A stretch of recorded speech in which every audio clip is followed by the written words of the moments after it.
Bastien Millot, bonjour. Bonjour. Vous vous intéressez à l'actualité de Jacques Chancel. Absolument, Jacques, pour vous qui avez marqué une tranche de l'histoire de la télé et être resté plutôt à la page, on le voit encore ce matin, quoi de plus naturel que de publier un dictionnaire? En feuilletant cet abécédaire, le lecteur sera carrément abasourdi de voir autant de souvenirs surgir. Aux côtés de quelques-uns de vos octocongénères, vous faites même figure de légende vivante. Avec ce livre, c'est aussi une vie que l'on vante, un parcours qui nous invite à une petite séance de nostalgie gymnastique. Car ce dico, c'est aussi l'occasion d'avoir une anthologie dans notre logis, de redécouvrir une figure de proue et un vrai pro de l'interview. À la radio comme à la télé, vous avez donné la réplique à des pointures que vous aviez l'art d'accueillir en grande pompe.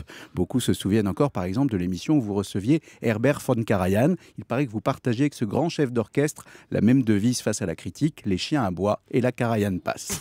Écrivain, musicien, faire, ça. Exactement, ça a été osé. Musicien, comédien, vous aviez le flair pour inviter la fine fleur. L'un de vos regrets reste pourtant d'avoir manqué un entretien avec Picasso, mais pas de quoi noircir le tableau. En tout cas, dans les émissions de Chancel, l'enjeu en valait toujours la chandelle. Et dans la carrière de Jacques Chancel, certaines émissions ont marqué notre mémoire collective. C'est vrai, avec le grand échiquier, notamment, vous ne vous laissiez jamais damer le pion dans l'arène du petit écran. D'ailleurs, il était rare que l'audience Chancel, et sur les ondes avec Radioscopie, vous cultiviez une vraie singularité. D'ailleurs, vos fidèles vous ont trouvé cinglé d'arrêter. Depuis, beaucoup vous ont imité, à croire qu'aujourd'hui, tous les programmes de Radioscopie.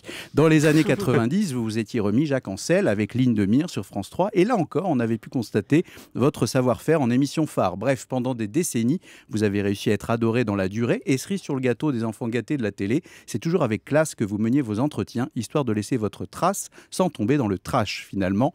Jacques, le montagnard que vous êtes, a bien souvent côtoyé les sommets de l'audiovisuel. Et on a toujours besoin de votre regard aujourd'hui, car depuis que vous avez quitté l'antenne pour passer un peu plus de temps dans vos chères Pyrénées, on peut dire qu'avec la télé-réalité et bien d'autres émissions idiotes, à la télé, le pire est né. Merci beaucoup, Bastien Millot. On fait une pause de pub, on se retrouve dans un instant. Jacques Chancel est notre invité, reste avec nous sur Europe 1.